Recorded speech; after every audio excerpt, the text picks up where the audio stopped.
बिस्मिल्लाहिर्रहमानिर्रहीम। अस्सलाम वालेकुम जी। तो प्यारे दोस्तों, उम्मीद है कि आप तमाम दोस्त खैरियत से होंगे और इस कहानी को एंजॉय कर रहे होंगे।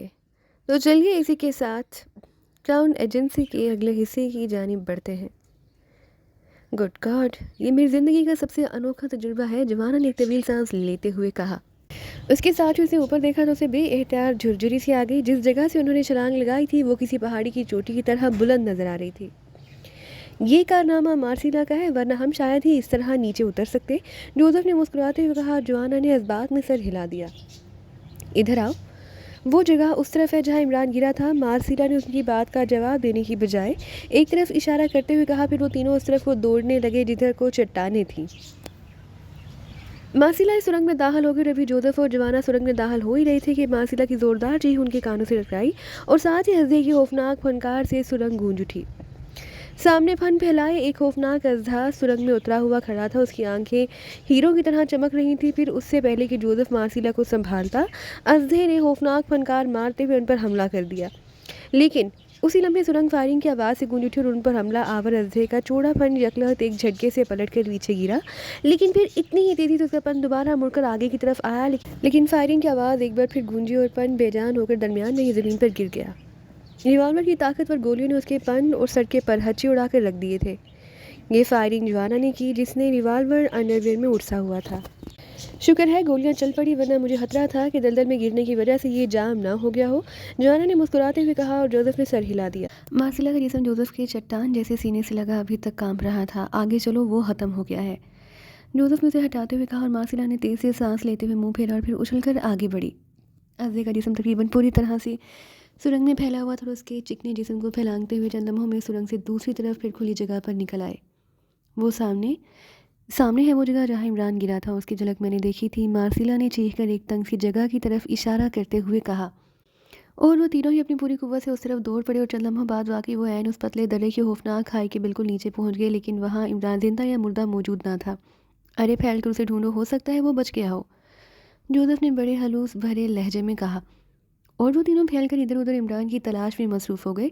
चूँकि जहाँ किसी किस्म का कोई खतरा ना था, इसलिए वो दूसरों की नज़रों से भी चट्टानों की ओट में आकर ओझल हो जाते थे।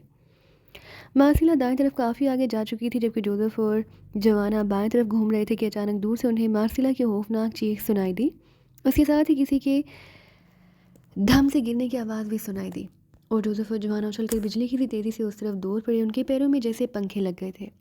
फिर जैसे ही वो एक पहाड़ी की ओर से निकले, अचानक दो साए उन पर झपटे और वो दोनों तेज़ रफ्तारी की बिना पर ज़र्ब खाकर मुंह के बल पत्थरों के ऊपर इस तरह गिरे कि उन्हें अपने चेहरे बचाने मुश्किल हो गए। और फिर जैसे ही वो नीचे गिरे, उनके सिरों पर कयामत सी टूट पड़ी। उन्हें यूँ महसूस हुआ जैसे पूरा पहाड़ उनके सिरों पर आ गिरा हो। उसके साथ ही हवास उनका साथ छोड़ गए। वो तारीकी की खौफनाक तह में उतर चुके थे। जूलियट टेक चंद के साथ चलती हुई स्नान के लिए पहाड़ी के किनारे पर बने हुए कमरे की तरफ बढ़ी जा रही थी कि अचानक उस पर जाल आ गिरा। जूलिया इस जाल में फंसकर बेएहतियात चीखती हुई ज़मीन पर गिरी ही थी कि दूसरे लम्हे उसका जिस्म फ़िज़ा में उठता चला गया। उसे यूँ महसूस हुआ जैसे वो अचानक ज़मीन से उछलकर फ़िज़ा में उड़ती जा रही हो। उसने तेज़ी से फड़क कर अपने आप को छुड़ाना चाहा कि यकलहत उसका जिस्म घूमता हुआ ज़मीन से आ लगा और उसकी बेएहतियात चीखें निकल गईं।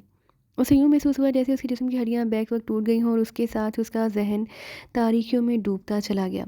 फिर जैसे उसके जहन से तारीकी का पर्दा खुला, उसकी आंखें खुल गईं। उसे अपना जिस्म हिचकोले खाता हुआ महसूस हुआ। उसने बड़ी मुश्किल से अपनी हलक से निकलने वाली राह को रोका, क्योंकि लाशौरी हालत में भी उसने ये चेक कर लिया था कि वो जाल में फंसी गठरी बनी हुई एक देव हैकल आदमी की पुश्त पर मौजूद थी। उस आदमी का सर गंजा था और एक चोटी दरमियान से साइड पर लटक रही थी और वो पहाड़ी खरगोश की तरह एक तंग से दर्रे में दौड़ा चला जा रहा था। जाल में फंसा होने की वजह से जूलिया के लिए मामूली सी हरकत करना भी मुमकिन ना था, इसलिए होंठ भींचे वो खामोशी रही। उसने यही सोचा था कि आदमी से बेहोश ही समझता है तो ज़्यादा बेहतर है। आखिर कहीं ना कहीं तो वो रुकेगा। इस तरह वो आसानी से अपने आप को छुड़ाकर उससे मुकाबला कर लेगी। लेकिन अगर उसे एहसास हो गया कि जूलिया होश में आ गई है, तो हो सकता है वो उसे जाल के अंदर ही ज़र्ब लगाकर बेहोश कर दे या मार डाले। उसका जिस्म बुरी तरह दुख रहा था, लेकिन वो होंठ भींचे खामोश थी। वो दौड़ता हुआ चोटी वाला आदमी दर्रे से निकलकर अब एक तंग से पगडंडी पर दौड़ता हुआ ऊपर पहाड़ पर चढ़ रहा था। उसकी रफ्तार में ज़रा बराबर भी कमी ना आई। इस बात से उसकी ताकत का अंदाज़ा हो रहा था। वैसे भी उसका मजबूत जिस्म बता रहा था कि वो ताकत के लिहाज से किसी सांडे से कम नहीं। पहाड़ी पगडंडी पर दौड़ता हुआ वो आदमी अचानक एक साया पर मुड़ा और एक बड़ी सी गार में दाखिल हो गया। उसके हाँफने की आवाज़ें जूलिया को बाखूबी सुनाई दे रही थी। गार काफ़ी कुशादा था, इस तरह साफ सुथरा था जैसे उस गार को इंसान इस्तेमाल करते हों। चोटी वाले आदमी ने गार में पहुंचते ही पुष्ट पर लदी हुई जूलिया को जाल समेत नीचे फर्श पर फेंक दिया और खुद गार की एक सुरंग के साथ बैठकर हाँफने लगा। जूलिया ने आंखें बंद की हुई थी, लेकिन मामूली सी झर्री से वो उसे बाहूबी देख रही थी। ये बिल्डाल की शक्ल का आदमी था और उसकी आंखें खून कबूतर की तरह सुर्ख हो रही थी। जिसम वाकई किसी सांड की तरह फैला हुआ था और चेहरे पर हबासत की झलक वाज़ेह तौर पर नुमाया थी। हम्म लड़की वाकई खूबसूरत और तरोताज़ा है। बख्शू औरतें तो सूखी सड़ी और मरियल सी होती हैं, इसने बड़बड़ाते हुए कहा। अब उसका सांस नॉर्मल होता जा रहा था। अरे कहीं मर तो नहीं गई? इस वक्त तो मैंने गुस्से में से चट्टान पर पटक दिया था। अचानक उसने चौंक कर बड़बड़ाते हुए कहा और उठकर तेजी से जूलिया की तरफ लपका। जूलिया उसी तरह जाल में फंसी गठरी बनी हुई पड़ी थी। उस आदमी ने जाल को हटाया, जूलिया को बाजू से पकड़कर इस तरह उठा लिया जैसे जूलिया नन्ही सी बच्ची हो। जाल के फंदों से निकलते ही जूलिया का जिस्म तेजी से सीधा हुआ। जिंदा है, जिंदा है, उस आदमी ने भेड़िए जैसी मुस्कुराहट से कहा और जूलिया को नीचे पड़े जाल के ऊपर ही लटा दी। लेकिन दूसरे ही लम्हे वो बुरी तरह चीखता हुआ लड़खड़ा कर नीचे दीवार से जा लगा। जूलिया ने सीधे होते ही अगला दोनों पैर जोड़कर अपने ऊपर झुके हुए उस सांड के सीने पर पूरी कुव्वत से ज़रब लगाई थी और उसके साथ ही वो कलाबाजी खाकर सीधी खड़ी हो गई। अचानक और भरपूर ज़रब खाकर वो आदमी चीखता हुआ पीछे दीवार से लगा, लेकिन उसके चेहरे से यकलहत तकलीफ़ के ज़र्रा बराबर भी आसार नमूदार ना हुए थे, बल्कि उसकी जलती हुई आंखें यकलहत भड़कने लगी थी। हाँ हाँ सी ज़ोरदार भी हो, ये तो और भी अच्छा है। खुशेब को ऐसी औरतें पसंद हैं जो शेरनी की तरह लड़ सकें। उसने होंठ भींचते हुए कहा, अब तो मुझे हाथ लगा कर देखो, जूलिया ने काट खाने वाले लहजे में कहा। और खुशेब इस तरह खिलखिलाकर हंस पड़ा जैसे जूलिया ने उससे बचगाना मजाक किया हो। खूबसूरत लड़की, मेरा नाम खुशेब है खुशेब, और तुम नन्ही सी चिड़िया हो। अभी देखना मैं तुम्हारे पर किस तरह नोचता हूँ। खुशेब ने कहा। उसके साथ उसने इंतहाई फुर्ती और महारत से जूलिया पर हमला कर दिया, लेकिन जूलिया अब संभली हुई थी और शायद खुशेब को इल्म ना था कि ये नन्ही मुन्नी चिड़िया मार्शल आर्ट में हासिल महारत रखती है। इसलिए उसने जैसे ही जूलिया पर हमला किया, जूलिया बिजली की सी तेज़ी से उछलकर ना सिर्फ एक तरफ हटी, बल्कि उसकी लात कोस की सूरत में घूमते हुए खुशेब के पहलू से टकराई और खुशेब 2 कदम आगे को बढ़ गया, लेकिन उसके जिस्म में वाकई सांड जैसी ताकत थी। उसने जोरदार ज़रब खाने के बावजूद बिजली की सी तेज़ी से पलटकर बाजू लहराया और जूलिया बेएहतियात चीखती हुई उछलकर गार के एक कोने में जा गिरी। जूलिया को ऐसे महसूस हुआ जैसे कोई शहतीर पूरी कुव्वत से उसके जिस्म से टकराया हो। हा हा हा, देखा नन्ही मुन्नी सी चिड़िया, खुशेब ने बेएहतियात कहकहा लगाते हुए कहा। उसे वाकई अपनी ताकत पर बेहद घुमंड था, इसलिए उसने जूलिया की गिरती ही उस पर हमला ना किया, बल्कि कहकहे लगाता हुआ कदम ब कदम उसकी तरफ बढ़ने लगा, जैसे उसे यकीन हो कि वह आसानी से उसको दबोच लेगा। जूलिया नीचे गिरकर इस तरह पड़ी रही और फिर जैसे ही खुशेब आगे बढ़ा, जूलिया यकलहत बिजली के कूदे की तरह उछली और इस बार भी उसके जुड़े हुए पैरों की ज़ोरदार ज़रब खुशेब की नाफ पर पूरी कुव्वत से पड़ी। ये ज़रब इस कदर ज़ोरदार थी कि खुशेब बेएहतियात चीखता हुआ पुश के बल ज़मीन पर गिरा। उसके गिरने से गार में ऐसा धमाका हुआ जैसे कोई भारी चट्टान गिरी हो। अब अपना हशर दिखना मिस्टर सांड, जूलिया ने होंठ भींचते हुए कहा। और फिर जैसे ही खुशेब उछल कर खड़ा होने लगा, जूलिया की लात ज़ोर से घूमी और खुशेब की कनपट्टी पर ज़ोरदार ज़रब पड़ी और एक बार फिर धम से वो जाल ज़मीन पर गिरा। उसी लम्हे जूलिया ने दूसरी ज़रब खुशेब ने को लगाई और खुशेब ने चीखते हुए तेज़ी से हाथ बढ़ाकर जूलिया की बाजू पकड़नी चाहिए, लेकिन जूलिया तेज़ी से उछली और फिर दोनों पैर जोड़कर एक ज़ोरदार धमाके से उसके पेट पर कूद कर उछलकर गार के दूसरे कोने में जा पहुंची, जैसे जिम्नास्टिक का माहिर करने वाली लड़कियां जिम्नास्टिक स्टैंड पर जंप लगाती हैं। खुशेब एक बार फिर चीखा और इस बार उसने ज़्यादा तेज़ी से उठने की कोशिश की, लेकिन फिर इससे पहले कि वो उठकर खड़े होने में कामयाब होता, जूलिया ने झुककर एक बड़ा सा पत्थर उठाया और पूरी कुव्वत से खुशेब की दोनों टांगों पर दे मारा। वज़नी पत्थर एक ज़ोरदार धमाके से उसकी रानों पर पड़ा और खुशेब इस बुरी तरह से चीखा कि गार लरज़ने लग गई। खुशेब ने हाथ मारकर पत्थर तो हटा दिया, लेकिन अब वो उठकर खड़ा होने के काबिल ना रहा। उसकी दोनों रानों की हड्डियां इस भारी पत्थर की भरपूर ज़रब ने तोड़ दी थी। मैं चाहती तो इस पत्थर से तुम्हारा सर कुचल देती, लेकिन मैंने तुमसे मालूमात हासिल करनी है, और अब तुम चीखो चाहे चिल्लाओ, मैंने तुम्हारी एक एक हड्डी तोड़ देनी है। जूलिया ने भाग कर एक बार फिर वो भारी पत्थर उठाते हुए चीख कर कहा और दूसरे लम्हे उसने पूरी कुव्वत से फड़कते हुए खुशेब के फैले हुए बाजू पर वो पत्थर दे मारा। खुशेब का जिस्म बुरी तरह उछला और सांच उसके हलक से रूह फरसा चीख निकली। उसका चेहरा तकलीफ की शिद्दत से बुरी तरह से मसे हो गया। बाजू की हड्डी ना सिर्फ 2 जगह से टूट गई, बल्कि इस भारी पत्थर ने उसके बाजू को बुरी तरह कुचल दिया। जूलिया भागकर उसके बाजू पर पड़ा हुआ पत्थर उठाने में के लिए लिपके ही थी कि यकलहत वो चीखती हुई उलटकर खुशेब के जख्मी जिस्म पर जा गिरी। खुशेब ने इसके कदर जख्मी होने के बावजूद उसे ज़ोर से झटका दिया और जूलिया यकलहत नीचे झुक जाने की वजह से उलटकर उसके जिस्म पर गिरी। उसी लम्हे कुशेब ने बिजली की सी तेज़ी से अपने ऊपर वाले जिस्म को दूसरी तरफ मोड़कर जूलिया की टांगें अपने भारी जिस्म के नीचे दबाकर उसे मुंह के बल नीचे गिराने में कामयाब हो गया। उसके साथ ही उसने अपना दूसरा दुरुस्त बाजू हवा में उठाकर पूरी कुव्वत से जूलिया की रीढ़ की हड्डी पर मारना चाहा, लेकिन इससे पहले कि उसका खौफनाक मुक्का जूलिया की रीढ़ की हड्डी पर पड़ता, जूलिया का ऊपर वाला जिस्म जो कुशेब की गिरफ्त से लदा हुआ था तेज़ी से मुड़ा और जूलिया ने दोनों हाथ उठाकर उसके नीचे आते हुए बाजू को एक हाथ पर रोका। दूसरे हाथ की हथेली पूरी कुव्वत से उसकी नाक पर जमा दी और खुशेब के हलक से एक बार फिर ज़ोरदार चीख निकली और इसके साथ ही जूलिया ने वापस मुड़कर अपने जिस्म को ज़ोर से झटका देकर खुशेब के जिस्म के दबाव से आज़ाद करा लिया। जूलिया ने वाकई हैरत अंगेज़ महारत और फुर्ती का मुजाहरा किया था। उसका ऊपर वाला जिस्म किसी बल खाती हुई रस्सी की तरह मुड़ गया था, वरना उसकी जगह कोई भारी जिस्म का आदमी होता तो वो तेज़ी से अपने जिस्म को ना मोड़ सकता था और नतीजा के तौर पर लाजमन अपनी रीढ़ की हड्डी तोड़वा कर बेकार हो जाता। खुशेब की नाक की हड्डी टूट गई थी और उसकी नाक से खून किसी फव्वारे की तरह निकलने लगा। अब वो वाकई बुरी तरह फड़क रहा था। जूलिया ने सीधे खड़े होते ही उछलकर पैर की ज़रब उसकी गर्दन पर मारी और फिर दौड़कर उसने कोने में पड़ा हुआ एक और पत्थर उठा लिया। ये पत्थर गो हुजम में पहले से छोटा था, लेकिन उसके बावजूद वज़न में तकरीबन बराबर था। दूसरे ही लम्हे ये पत्थर खुशेब के बाजू पर गिरा और खुशेब का फड़कता हुआ जिस्म साकत हो गया। वो बेहोश हो चुका था और जूलिया ने तेज़ी से आगे बढ़कर उस पत्थर को दोबारा उठाकर एक बार फिर पूरी कुव्वत से उसके बाजू पर मार दिया। दूसरे बाजू की हड्डी भी कई जगह से टूट चुकी थी और पूरा बाजू कुचला गया। जूलिया दूसरी ज़रब लगाने के बाद चंद लम्हे गार की दीवार के साथ खड़ी ज़ोर ज़ोर से हाँफती रही। फिर वो तेज़ी से गार से बाहर निकली और उसने इधर उधर का जायज़ा लेना शुरू कर दिया। वो माहौल को पहचानना चाहती थी, लेकिन जाहिर है ये जंगल और पहाड़ियाँ उसके लिए कतई अजनबी थी। इसे तो सिर्फ इस हद तक रास्ता याद था जहाँ से उसे होश आया था। उसने खुशेब का सर भी इसलिए ना कुचला था कि उसे वापसी का रास्ता मालूम करना चाहती थी, क्योंकि उसे मालूम था कि रास्ता भटक जाने के बाद इस खौफनाक जंगल में उसका ज़िंदा बच जाना महाल होगा। वो वापस पलटी और सीधी ज़मीन पर पड़े हुए खुशेब के सर पर पहुंच गई। खुशेब अभी तक बेहोश पड़ा था। उसने एक तरफ फेंका हुआ जाल उठाकर उसे खोला और खुशेब के सर पर पहुंच गई।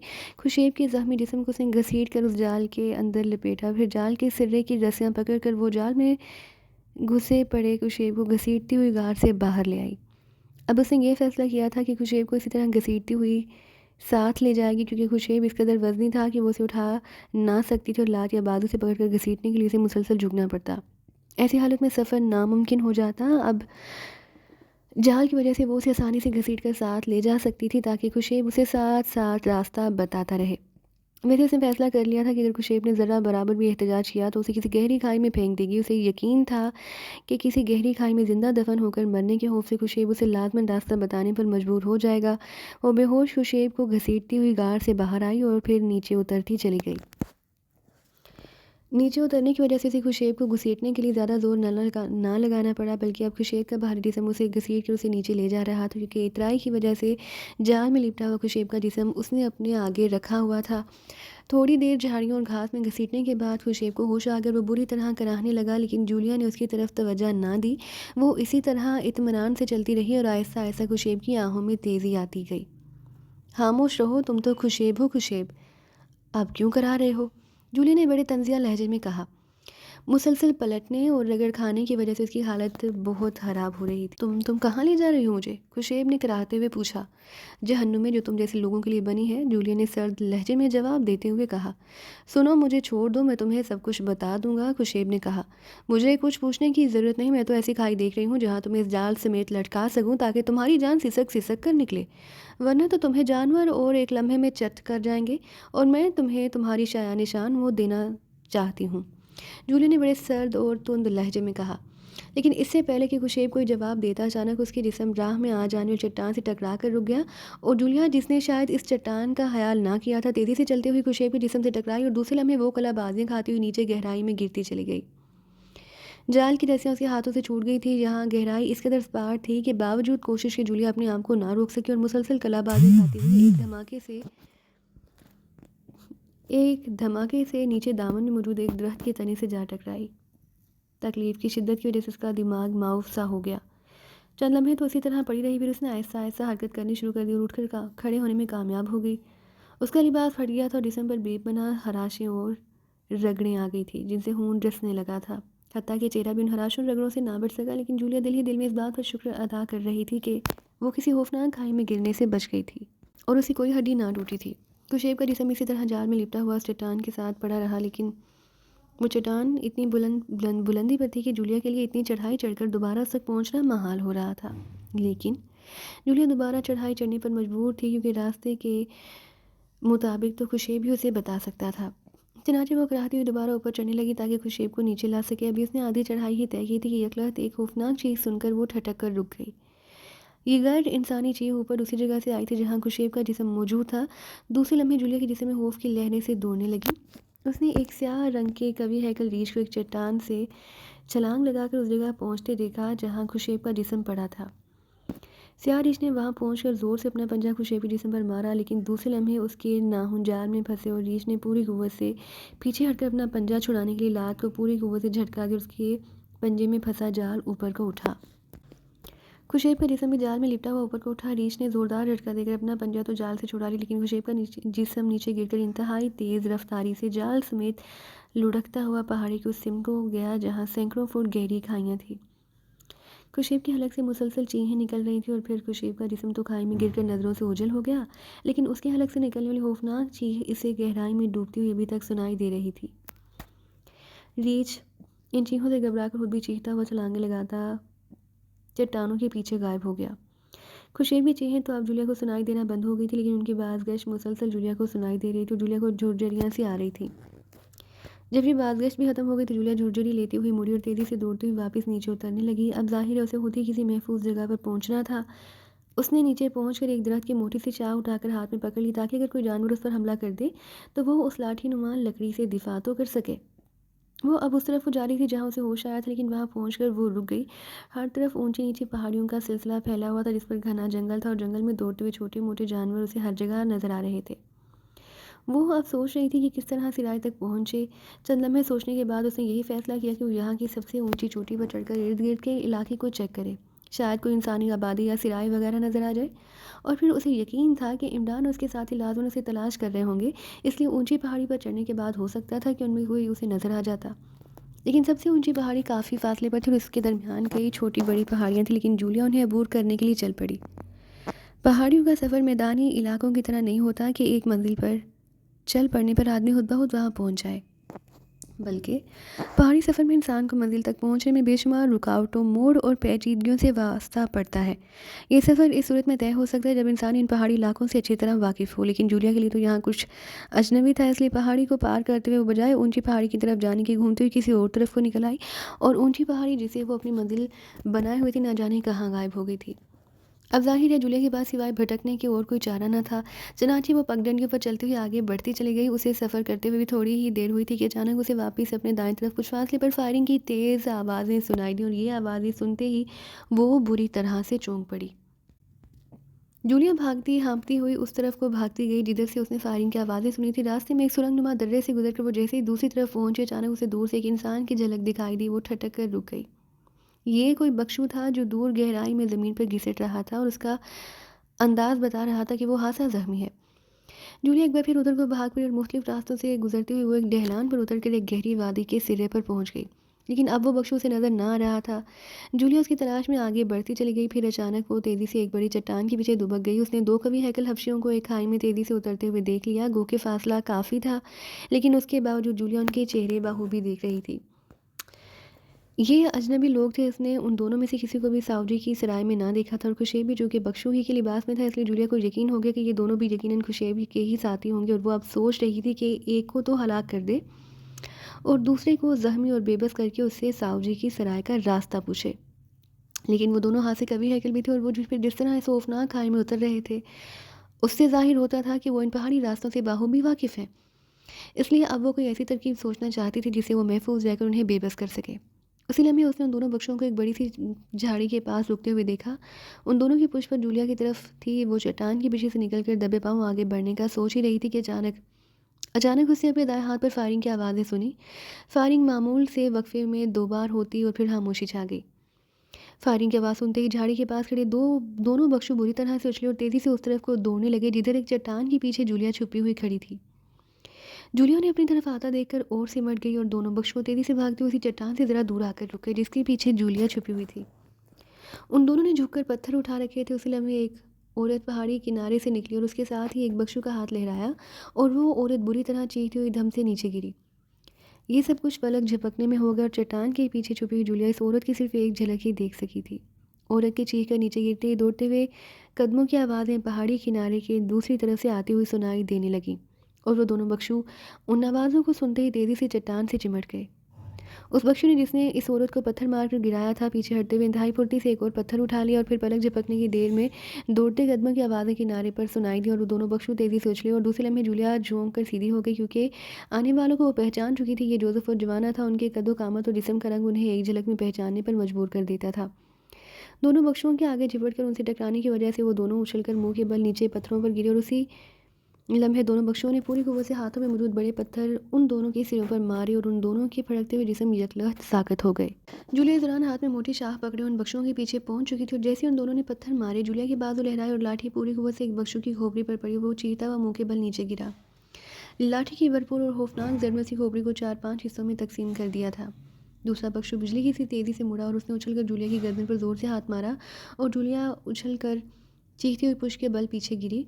बख्शु ने उछलकर उस पर हमला करने के लिए छलांग लगाई लेकिन जूलिया ने यकलख्त हाथ में पकड़ी हुई लाठी का सर ऊंचा किया और लाठी का सिरा कूदते हुए बख्शु के सीने से टकराया जबकि उसका दूसरा सिरा ज़मीन पर टिका हुआ था। नतीजा ये हुआ कि बख्शु बुरी तरह से चीखता हुआ उछलकर पहलू के बल गिरा। जब जूलिया उछलकर खड़ी हुई तो बख्शु ने अपने दोनों हाथ सीने पर रखे हुए थे और वो बुरी तरह से तड़प रहा था। लाठी की नोक ने शायद उसके सीने पर जोरदार ज़रब लगाई कि उसे अपना होश भी ना रहा। जूलिया ने लाठी एक बार फिर फिजा में बुलंद की और एक जोरदार धमाके से लाठी बख्शू के पेट पर पड़ी और बख्शू का तड़पता हुआ जिस्म एक झटके से तनकर यकला ढीला पड़ गया। वो बेहोश हो चुका था या मर चुका था। जूलिया ने जानबूझकर लाठी का वार उसके सीने या सिर पर ना किया क्योंकि पहलू बख्शू की खोपड़ी के टुकड़े उड़ते वो देख चुकी थी, इसलिए वो उसे मारना ना चाहती थी। लेकिन बख्शू के इस तरह तनकर ढीले होते ही वो बजाय जोसेफ और जोआना की तरफ मुड़ने के बेएहतियार उस बख्शू पर ही झुक गई। उसने जल्दी से उसके सीने पर हाथ रखा और दूसरे लम्हे उसके चेहरे पर इत्मीनान के आसार नमूदार हो गए। वो मरा नहीं था, सिर्फ बेहोश हुआ था। लेकिन उसके दिल की कमज़ोर और डूबी हुई धड़कन बता रही थी कि वो खासी देर तक बेहोश रहेगा। चनाचे जूलिया उसकी तरफ से इत्मीनान होते ही तेज़ी से मुड़ी और भागती हुई जोसेफ और जोआना की तरफ बढ़ी जो अभी तक औंधे मुँह पड़े हुए थे। और उसी लम्हे उसने उस औरत को देखा तो वो चौंक कर ठटक गई। वो मार्सिला थी और इसी जिस्म में हरकत उसे महसूस हुई थी। चनाचे वो मुड़कर उस तरफ गई और उसने जल्दी से उसे झंझोड़ना शुरू कर दिया। चंद लम्हों बाद मार्सिला ने आंखें खोल दी। उसके सिरे के पिछले हिस्से में जख्म का निशान था और वहाँ खून मौजूद था। शायद पत्थर की ज़रब उसे वहीं से लगी थी। मार्सिला, मार्सिला होश में आओ, मैं जूलिया हूँ, जूलिया ने मार्सिला को झंझोड़ते हुए कहा। अरे जूलिया तुम बच गई, अरे शुक्र है, मार्सिला ने लाशौरी कैफियत में कहा और जूलिया का दिल जज्बात की शिद्दत से भर आया। उसके दिल में मार्सिला के लिए इमरान की वजह से जो कदूरत थी वो मार्सिला की इस फिक्रे से दूर हो गई। हाँ मैं जूलिया हूँ, होश में आओ, जूलिया ने कहा। फिर उसे छोड़कर वो तेज़ी से जोसेफ और जोआना की तरफ आ गई और चंद लम्हों की कोशिश के बाद वो उन दोनों को होश में लाने में कामयाब हो गई। वो दोनों भी जूलिया को देखकर हैरान भी हुए और खुश भी हुए। हम इमरान को तलाश कर रहे थे, वो उधर हज़ारों फुट ऊंचाई से नीचे गिर गया था, जवाना ने कहा। इमरान गिर गया था? ओह, जूलिया को ऐसे महसूस हुआ जैसे उसका दिल यकला किसी ने मुट्ठी में लेकर मरोड़ दिया हो। हाँ वो इसी वादी में गिरा है, मार्सिला ने कहा। वो अब उठकर खड़ी हो गई थी। अरे वो कौन है? यकलख्त मार्सिला ने कहा और दूसरे लम्हे वो इतनी तेज़ी से दौड़ पड़ी जैसे वो दौड़ने की बजाय हवा में उड़ रही हो। वो इसी झाड़ी की तरफ जा रही थी जहाँ वो दोनों बख्शू जूलिया को नजर आए थे। इमरान, इमरान जहाँ है, मार्सिला ने झाड़ी के पीछे पहुँचते बुरी तरह चीख कर कहा और इमरान की मौजूदगी का सुनकर वो तीनों भी बेएहतियार उस तरफ दौड़ पड़े। ये जिंदा है, ये जिंदा है, मार्सिला ने चीख कर कहा। वो झाड़ी पर झुकी हुई थी और चंद लम्हों बाद जब वो झाड़ी के पास पहुंचे तो वाकई झाड़ी की दूसरी तरफ इमरान औंधे मुँह पड़ा था। मार्सिला इमरान को बुरी तरह से झंझोड़ रही थी। इमरान के कपड़े तार तार हो रहे थे और पूरा जिस्म जख्मों से जैसे पुर था, लेकिन चेहरा और सर महफूज था। ठहरो, इस तरह से नहीं, जूलिया ने बाजू से पकड़कर मार्सिला को एक तरफ हटाते हुए कहा। फिर उसने झुककर इमरान की नाक और मुंह को दोनों हाथों से बींच लिया। वो इमरान वाला नुस्खा उस पर ही इस्तेमाल कर रही थी और चंद लम्हों बाद ही नतीजा बरामद हो गया। इमरान के बेहिस्सों हरकत जिस्म में लर्जिश सी महसूस हुई। फिर आहिस्ता आहिस्ता ये लर्जिश बढ़ती गई और जूलिया ने हाथ छोड़ दिए। चंद लम्हों बाद इमरान की आंखें एक झटके से खुल गई। जूलिया ने उसे पलट कर सीधा कर दिया था ताकि उसे आसानी से होश में लाया जा सके। खूबसूरत और दो, वाह अल्लाह मियाँ, तुम्हारा वादा सच्चा है। इमरान होश में आओ, जूलिया ने तेज़ लेकिन पुरजोश लहजे में कहा। अरे ये तो जूलिया की आवाज़ है। अरे तो क्या जन्नत में भी अल्लाह मियाँ ने जूलिया की आवाज़ वाली हूर भेज दी है? इमरान ने कहा। बोस, बोस होश में आओ, उसी लम्हे जोसेफ ने इंतहाई जज्बाती लहजे में कहा। अरे तो ये सारे ही यहाँ पहुँच गए।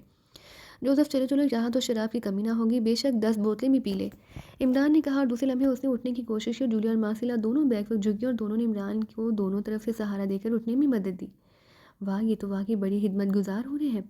मैं हाँ दुनिया में मौत से भागता रहा। ये हूरें नहीं मास्टर, मार्सिला और जूलिया हैं। जवाना ने मुस्कुराते हुए कहा, अरे अरे तुम सब, अरे तो मैं हमहा होश हो रहा था। इमरान ने कहा, वो उठकर खड़ा हो गया, लेकिन उसके जिस्म का तवाज़ुन दुरुस्त ना हो रहा था। मेरी कुंडली की हड्डियाँ टूट गई हैं, मुझे बिठा दो। इमरान ने होंठ भींचते हुए कहा। जूलिया के साथ साथ जोसेफ और जवाना के चेहरे भी बुरी तरह लटक गए। इमरान बेकार हो चुका था। जाहिर है कुंडली की हड्डियाँ टूटने के बाद इमरान सिर्फ एक लाश की तरह जिंदा रह सकता था। चलो शुक्र है तुम्हारी जान तो बच गई, वरना जिस तरह इतनी ऊंचाई से गिरे थे तुम्हारी एक हड्डी भी सलामत ना रहती। मार्सिला ने होंठ भींचते हुए कहा। रास्ते में एक झाड़ी से मेरे पैर उलझ गए और मेरी रफ्तार कम हो गई। जब मैंने पैर छुड़ाए तो मैंने कलाबाजी लगाकर सीधा खड़ा होना चाहा तो मेरी दोनों पुंडलियाँ चट्टान के बाहर निकले हुए हिस्से से टकरा गईं और दोनों पुंडलियों की हड्डियाँ टूट गईं। मैंने घसीट कर ऊपर चढ़ने की कोशिश की, लेकिन उस झाड़ी के पास पहुंचने के बाद बस झाड़ी रह गई और मैं और हाँ तुम सब इकट्ठे कैसे हो गए? जूलिया ने तुम्हें बताया नहीं कि तुम यहाँ कैसे पहुंच गई? वो बख्शू जो तुम्हें उठाकर ले गया था उसका क्या हुआ? उसकी लहजे से हरगिज़ महसूस ना होता था कि उसकी हालत ख़राब है। जवाब में जूलिया ने खुशैब के साथ होने वाली लड़ाई और जहाँ तक पहुँचने और उन दोनों बख्शुओं पर हमले की भरपूर तफसीलात बता दी। अरे तो तुमने दोनों को मार डाला? इमरान ने चौंक कर कहा।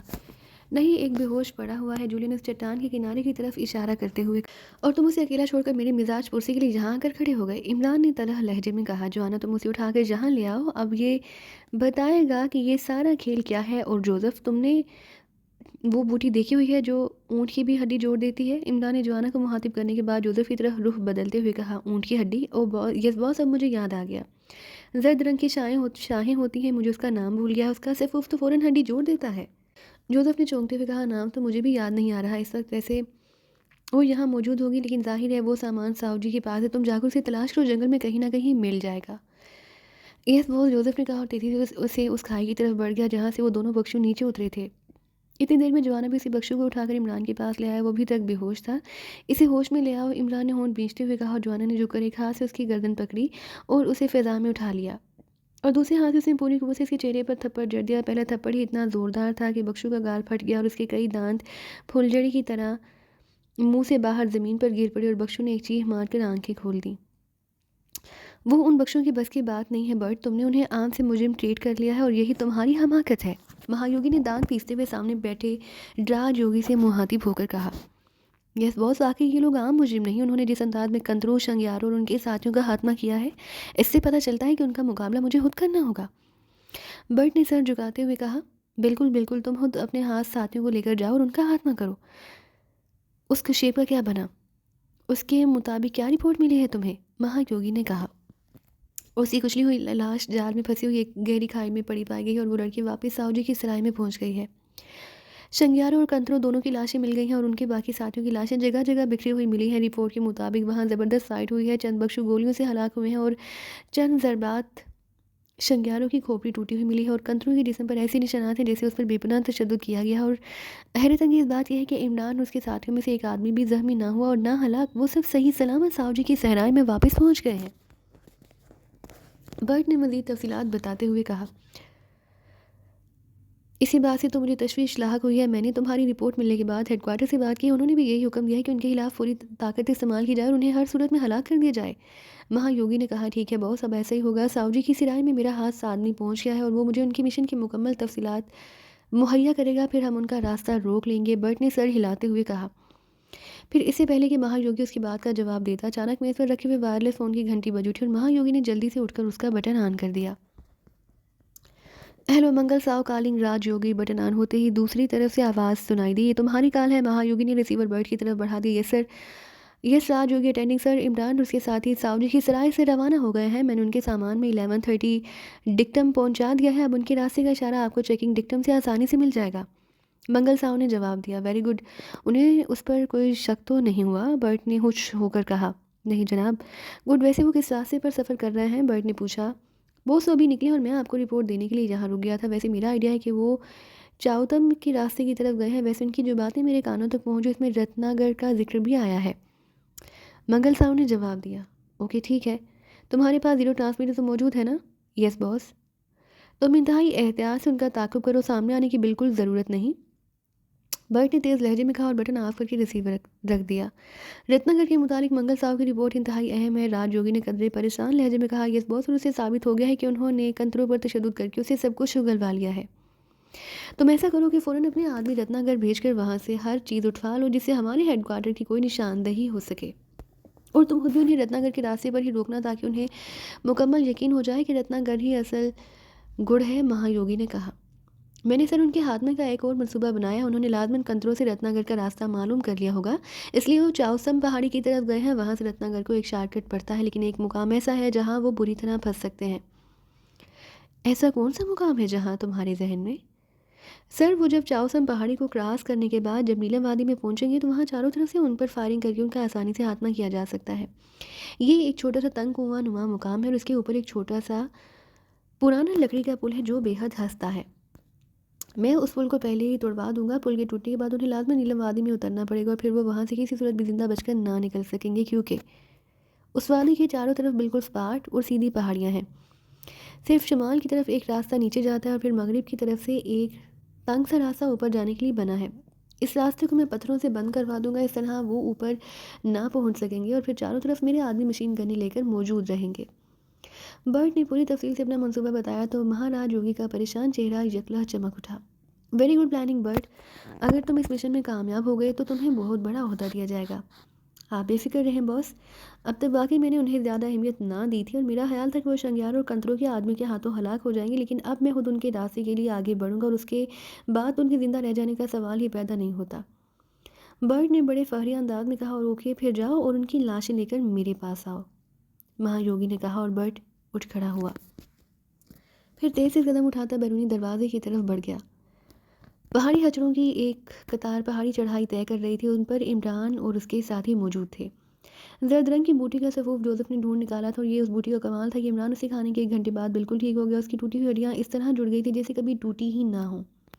इमरान को उस बूटी की इस हैरत अंगेज़ हासिल का इल्म एक सहरा में सफ़र करते हुए एक बूढ़े सहराई से हुआ था। वो उससे ऊँट की टूटी हुई हड्डियाँ जोड़ देता था और उसका नाम पूरे सहरा में दूर दूर तक मशहूर था। हालांकि ऊँट एक ऐसा जानवर है जिसकी हड्डी टूटने के बाद किसी सूरत भी नहीं जुड़ सकती, लेकिन इस बूटी की वजह से ऊँट की हड्डी भी जुड़ जाती थी और इंसानी हड्डियों को जोड़ने में तो ये इस कदर सरीउल असर थी कि उसे करामत ही कहा जा सकता था।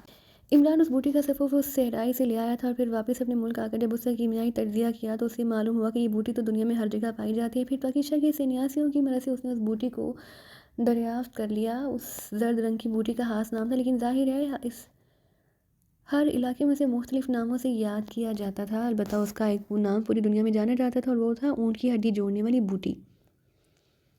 यही वजह थी कि जोसेफ ने भी उस नाम की वजह से उसे ढूंढ निकाला। उसकी सिर्फ ये थी कि सफ़ूफ जैसे ही मैदे में पहुंचता वो खून में शामिल होकर पूरे जिस्म में गर्दिश करता। जिस्म में हड्डियाँ भी, जहाँ भी हड्डियाँ टूटी होती वो इस तरह जोड़ देता जैसे कि वेल्डिंग हो जाती है।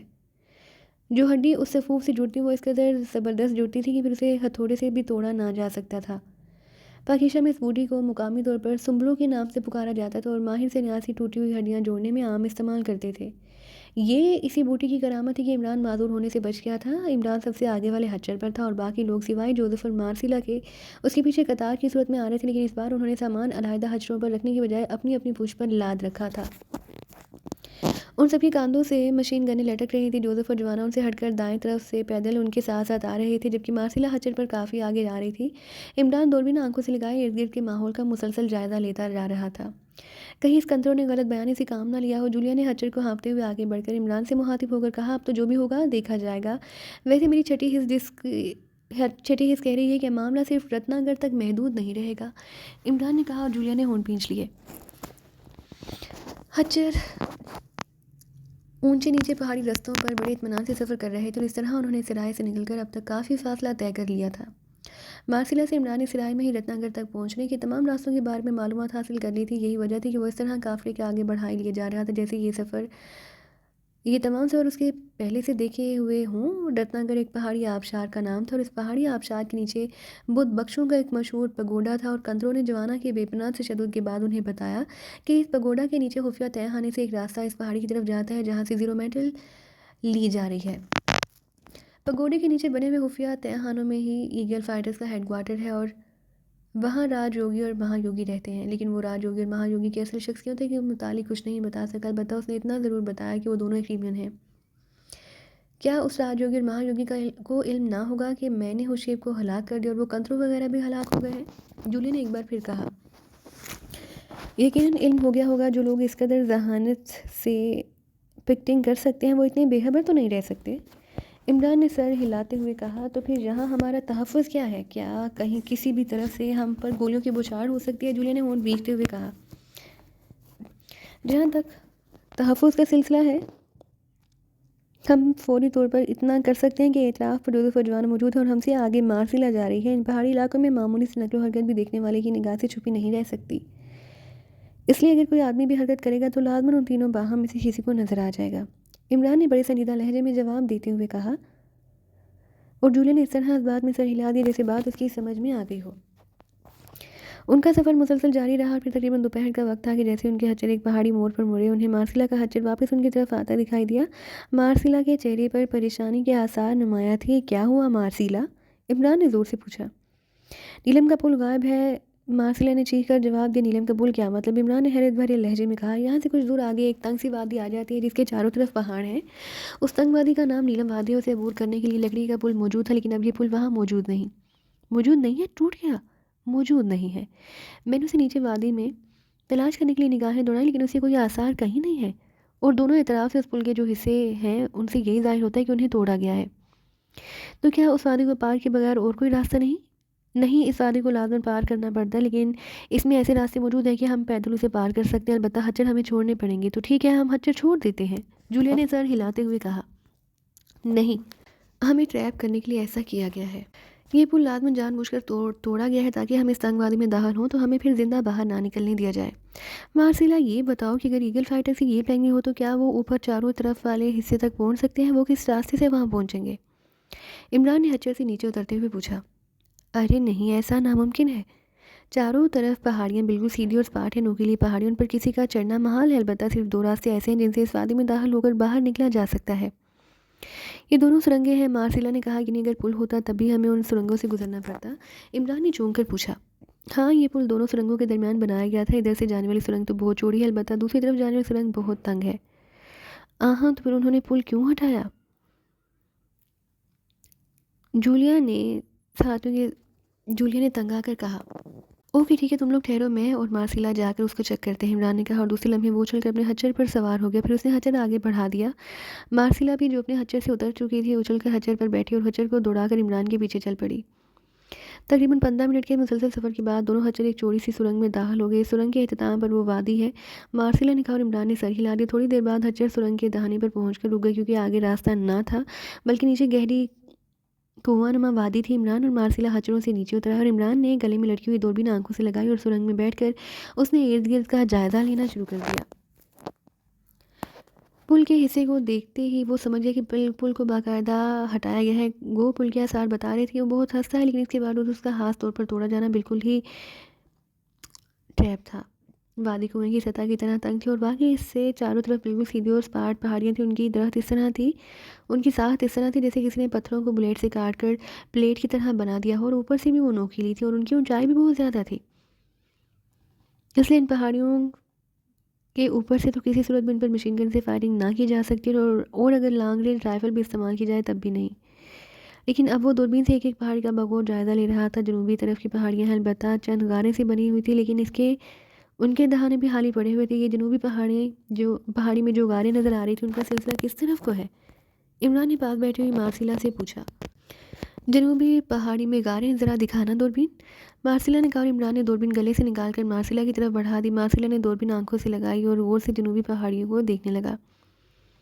हाँ, इस तरफ गारें हैं, मुझे उनका इल्म नहीं, लेकिन इस जनूबी पहाड़ी की दूसरी तरफ भी पहाड़ियों का ही सिलसिला है। उन्हीं में से कहीं निकलती होंगी ये गारें। मार्सिला ने दूरबीन हटाते हुए कहा। क्या हम उन्हें चेक कर सकते हैं? इमरान ने कहा। हमें बहुत लंबा चक्कर काटना पड़ेगा, हो सकता है 3-4 घंटे लग जाए। मार्सिला ने सर हिलाते हुए कहा। अरे फिर तो बेकार है, आओ वापस चलें, इमरान ने सर हिलाते हुए कहा। फिर उठकर पास खड़े हच्चर पर सवार हो गए। फिर थोड़ी देर तक एक दूसरे के पीछे चलते हुए वापस जूलिया और साथियों के पास पहुंच गए। जोसेफ और जोआना भी वहीं खड़े थे। आओ, जो होगा देखा जाएगा। इस वादी को पार किए बगैर हम आगे नहीं बढ़ सकते। ये भी हो सकता है कि उन्होंने सयाल के तहत पुल तोड़ा हो गया, हम उसे अबूर ना कर सके, इमरान ने कहा और हच्चर का रुख वापस मोड़ दिया। अब मार्सिला भी उनके साथ थी। थोड़ी देर बाद उनका काफिला उस सुरंग के दहाने पर पहुंच गया। वो सब हच्चरों से उतर आए और इमरान के कहने पर उन्होंने हच्चरों को वापस दौड़ा दिया। जाहिर अब उनकी ज़रूरत बाकी ना रही थी। उन्हें मालूम था कि सुधाए हुए हच्चर खुद ब खुद वापस सावजी के सराय में पहुंच जाएंगे।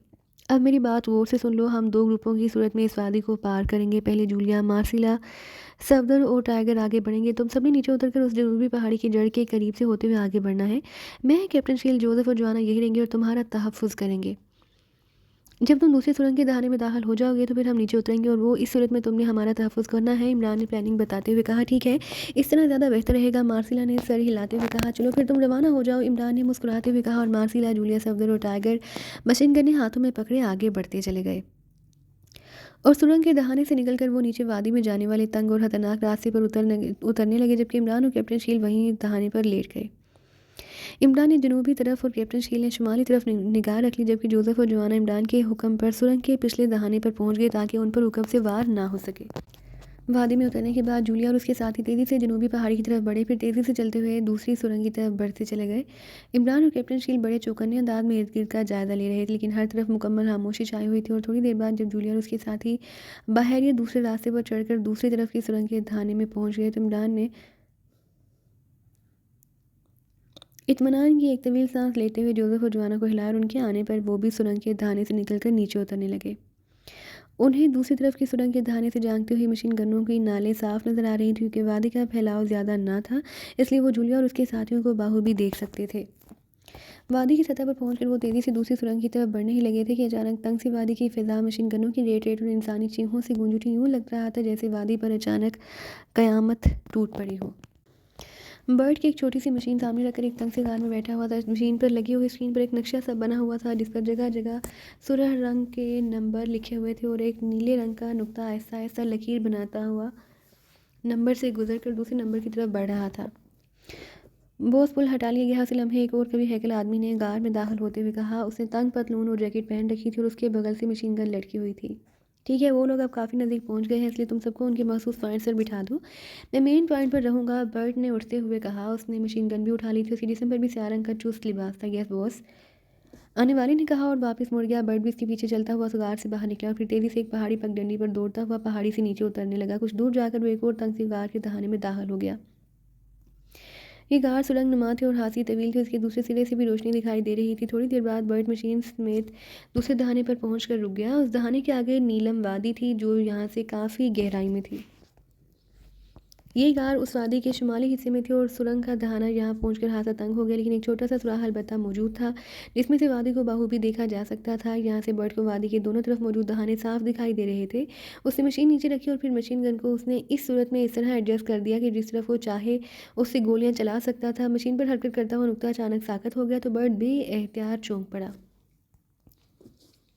नुक्ते के साकत होने का मतलब यही था कि इमरान और उसके साथी यहीं रुक गए हैं और जिस पॉइंट पर ये नुक्ता साकत हो रहा था वो उस गार के दहाने से काफ़ी दूर था, जिसे इमरान और उसके साथियों की आमद मुतवक्का थी। अरे, ये लोग रुक क्यों गए हैं? क्या उन्हें शक पड़ गया है?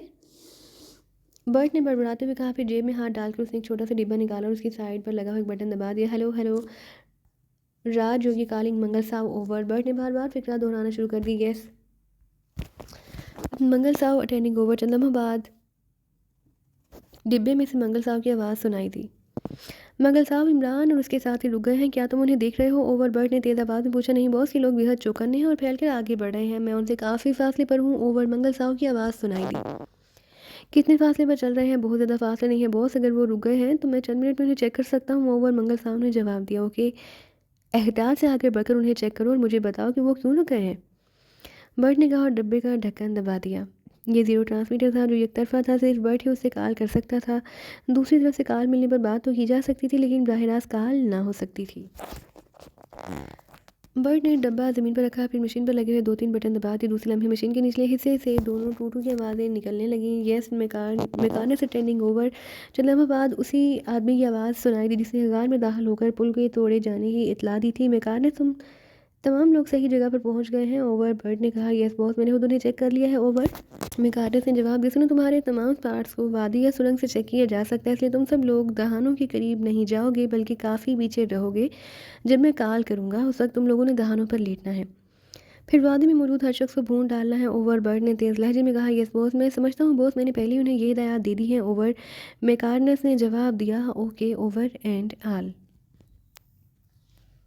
बर्ट ने कहा और मशीन के बटन ऑफ करके वो आगे बढ़ा और दहाने की सुराख से आंख लगाकर वो वादी और हाथ तौर पर उस सुरंग को चेक करने लगा जिसे इमरान और उसके साथियों की आमद मुतवक्का थी, लेकिन हर चीज़ साकत थी। सुरंग का दहाना भी खाली पड़ा था। आखिर ये लोग रुक क्यों गए हैं? बर्ट ने पीछे हटते हुए कहा। मशीन की स्क्रीन पर नुकता अभी तक रुका हुआ था। बर्ट ने जीरो ट्रांसमीटर उठाया, उसका बटन दबाकर दोबारा मंगल साहब को कॉल करने लगा। यस बॉस, मंगल साहब बोल रहा हूँ, ओवर। क्या तुमने उन्हें चेक कर लिया है? ओवर। बर्ट ने पूछा। यस बॉस, तो मेरी नज़रों के सामने मौजूद है। वो सब एक जगह रुके हुए हैं, अलबत्ता एक लड़की मार्सिला और एक एशियाई नौजवान इमरान गायब हैं। अरे वो दोनों खच्चरों पर वापस आ रहे हैं, ओवर। मंगल साहब की तेज़ आवाज़ सुनाई दी। 11:30 किसके सामान में डाला है तुमने? वो सर दूसरी गैर मुल्की लड़की जूलिया के सामान में है, ओवर। मंगल साहब ने जवाब दिया। ओह अच्छा, तभी नुकता रुक गया था। वो क्या कर रहे हैं, ओवर? वो आपस में बातें कर रहे हैं जनाब। वो चल पड़े हैं, रवाना हो गए हैं, ओवर। बोलते बोलते जकलत मंगल साहब चीख पड़ा। ठीक है, तुम एहतियात से उनका ताकुब करते रहो, ओवर एंड ऑल।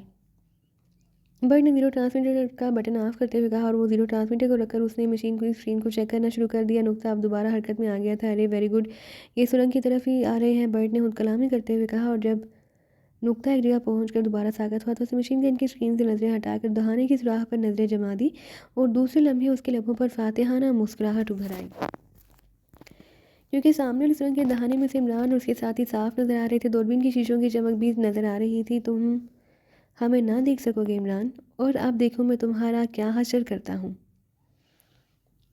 बर्ट ने बड़बड़ाते हुए कहा। चंद लम्हों बाद उसने दो लड़कियों और दो मर्दों को सुरंग के दहाने से निकलकर नीचे वादी में उतरते देखा। उसकी तेज़ नज़रें उन मर्दों पर जम गई, लेकिन उनमें इमरान शामिल ना था। और फिर उसे इमरान बदसूर सुरंग के दहाने में बैठा नजर आ गया। उसके हाथ में मशीन गन थी। इसका मतलब है अगर मैं इन पर फायर खोल दूँ तो इमरान बच निकलेगा। हादसा ज़हीन आदमी है ये इमरान, लेकिन बर्ट के मुकाबले में ये अभी बच्चा है, बर्ट ने बड़बड़ाते हुए कहा। और उसने मेकारनस को फायर कॉल ना दी। वादी में उतरने वाले चारों अफराद तेज़ी से जनूबी दीवार की जड़ से गुजरकर सुरंग के दहाने की तरफ जाते हुए रस्ते पर चढ़ रहे थे। अब तो तुम नीचे उतरोगे, बर्ट ने कहा। फिर उसकी आंखों में तेज़ चमक उभर आई जब उसने इमरान, उसके साथ ही एक एशियाई और दो अफ्रीकन को दहाने से निकल के नीचे उतरते देखा। बर्ट ने जल्दी से रुख मोड़ा और मशीन के नीचे लगे हुए दोनों बटन दबा दिए। यस मैकारनस अटेंडिंग ओवर। दूसरी तरफ से मैकारनस की आवाज़ सुनाई दी। मैकारनस, वादी में चार अफराद उतर रहे हैं, उसे साथियों को तैयार कर दो। जैसे ही मैं फायर का आर्डर दूँ उनसे एक भी बचकर ना निकलने पाए, ओवर। बर्ट ने चीखते हुए कहा। Yes boss, over. सुनो, ये लोग जनूबी दीवार के बिल्कुल नीचे से होकर गुजर रहे हैं, इसलिए तुम्हारे आदमी को ज़रा सा बाहर निकल कर फायर करना होगा, तेज़ और मुसलसल फायरिंग, लेकिन मेरे काशन के बाद, ओवर। बर्ट ने चीख कर कहा और जल्दी से गार के दहाने से बाहर देखने लगा। इमरान उसके साथ ही वादी का आधा हिस्सा पार कर चुके थे और ये ऐसी जगह थी कि वो ना वापस लौट सकते थे और ना कहीं जा सकते थे। इसलिए बर्ट के ख्याल के मुताबिक ये सबसे अच्छा टारगेट था। उसने जल्दी से रुख मोड़ा और चीख कर कहा। मैकारनस, फायर खोल दो जल्दी, ओवर। बर्ट ने चीखते हुए कहा। फिर तेज़ी से दहाने के सुराख से आंख लगा दी। इमरान और उसके साथी इसी इत्मीनान से चल रहे थे। मौत तुम्हारे सिरों पर मौजूद है, बर्ट ने बड़बड़ाते हुए कहा। लेकिन दूसरे लम्हे मशीन गनों की तड़तड़ाहट के साथ ही जैसे वादी गूंजी, वो बुरी तरह से चौंक पड़ा, क्योंकि फायरिंग के शोले से दूसरी सुरंग के दहाने से निकलते देखे थे और फायरिंग के साथ इंसानी चीखों और उनके जिस्मों के गिरने की आवाज़ सुनाई दी। बर्ट को यूं महसूस हुआ जैसे इसका दिल उछलकर उसके हलक में आ गया हो। बेपनाह फायरिंग के बावजूद इमरान उसके साथ ही सही सलामत है, बल्कि वो बिजली की सी तेज़ी से दौड़ते हुए दूसरी सुरंग के दहाने के नीचे पहुंच चुके थे, जबकि उसके साथ ही जनूबी पहाड़ों में मौजूद गारों में से चीखते हुए नीचे आ गिरे थे।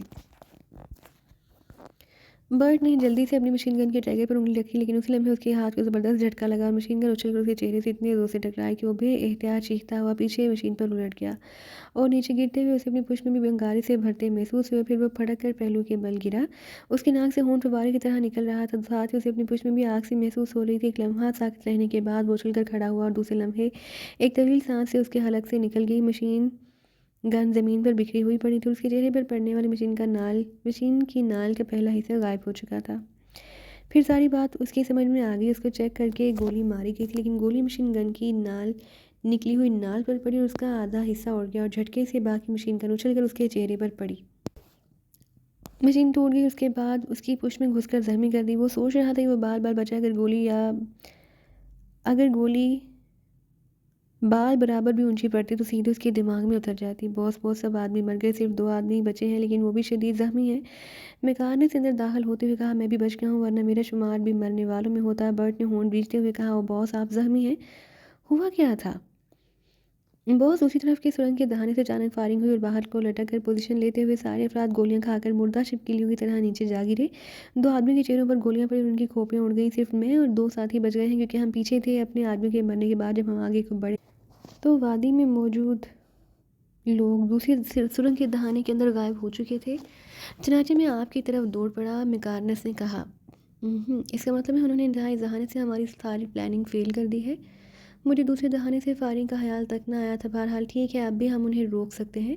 तुमने दूसरी सुरंग का दहाना बंद करा दिया था। बर्ट ने कहा। दूसरी सुरंग का दहाना नहीं जनाब, आपने ऐसा कोई हुक्म दिया ही नहीं था, मैकार्नस ने कहा और बर्ट ने सख्ती से होंठ भींच लिए। अब उसे ख्याल आया था कि वो ये हुक्म देना ही भूल गया था। 11:30 भी बेकार हो गया। अब मंगल साहब भी आगे ना बढ़ सकेगा, बर्ट ने कदरे मायूसाना अंदाज में कहा। बॉस मेरे ख्याल में अब उन पर डायरेक्ट एक्शन होना चाहिए। हम सुंदरमती पहाड़ी से उन पर बड़ी आसानी से फायरिंग कर सकते हैं। सुंदरमती पहाड़ी के नीचे एक पतला सा रास्ता पहाड़ी के साथ घूमता हुआ आगे बढ़ता है, जिसके नीचे सैकड़ों फुट गहरी खाइयाँ हैं। अगर ऊपर से फायरिंग की जाए तो ये आसानी से इस नीचे गहरी खाइयों में गिर सकते हैं, मैकार्नस ने कहा। नहीं, फायरिंग नहीं की जा सकती। सुंदरमती का आश्रम है साथ और आजकल वहाँ सरकारी लोग काम पसीर हैं। अलबत्ता उन पर ऊपर से चट्टानें लुढ़काई जा सकती हैं, बर्ट ने जवाब दिया। ये भी ठीक है बॉस, इस तरह हमें सामना भी ना आना पड़ेगा और हम महफूज भी रहेंगे। हम 4 अफराद उन पर चट्टानें लुढ़काने की काफ़ी हैं। मैकार्नस ने सर हिलाते हुए कहा। ठीक है आओ, बर्ट ने कहा और तेज़ी से पहाड़ी के दूसरे दहाने की तरफ बढ़ गया। उसकी नाक और पुष्ट में शदीद तकलीफ अब भी मौजूद थी, लेकिन जाहिर है अगर वो अपने इलाज मुआवजे के चक्कर में पड़ जाता तो ये लोग रत्नागर आसानी से पहुंच जाते। और गो रत्नागर में उनका हेडक्वार्टर ना था, लेकिन रत्नागर में ऐसे बख्शु बहरहाल मौजूद थे जिनसे वो हेडक्वार्टर का पता पूछ सकते थे। इसलिए बट उन्हें रत्नागर पहुंचने से पहले ही हर कीमत पर ख़त्म कर देना चाहता था। इन हालात में मैकार्नस की तजवीज़ इंतहाई शानदार थी। उसे यकीन था कि वो उन्हें सुंदरमती पहाड़ी से नीचे गिराकर हलाक करने में कामयाब हो जाएगा। फायरिंग और इंसानी चीखों की आवाज़ें गूंजते ही इमरान और उसके साथी बिजली की सी तेज़ी से उछलकर पहाड़ की जड़ में आए और उसी लम्हे ऊपर से इंसानी जिस्म बारिश के कतरों की तरह नीचे गिरने लगे। फायरिंग का माहज़ इमरान देख चुका था। ये जूलिया और मार्सिला की तरफ से फायरिंग की जा रही थी, दौड़ो दहाने की तरफ जिस कदर तेज़ी से दौड़ सकते इमरान ने दूसरे लम्हे चीख कर कहा। उसके साथ ही जैसे उन सबके पैरों में पर लग गए और वो इस कदर तेज़ी से दौड़े कि महावरतन नहीं बल्कि हकीकतन पलक झपकने में दूसरी सुरंग के दहाने के नीचे पहुंच गए।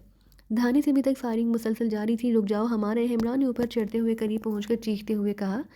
वेरी गुड, तुम लोगों ने बर वक्त काम दिखाया है, वरना हमारी बोटियां ही वादी में बिखरी होती, इमरान ने मुस्कुराते हुए कहा। ये टाइगर साहब का कमाल है, उन्होंने झलक देखकर हमें चीख कर बताया और हमने भी फायरिंग खोल दी है। वो भी बाहर ही लटक रहे थे कि हमने उन्हें मार गिराया।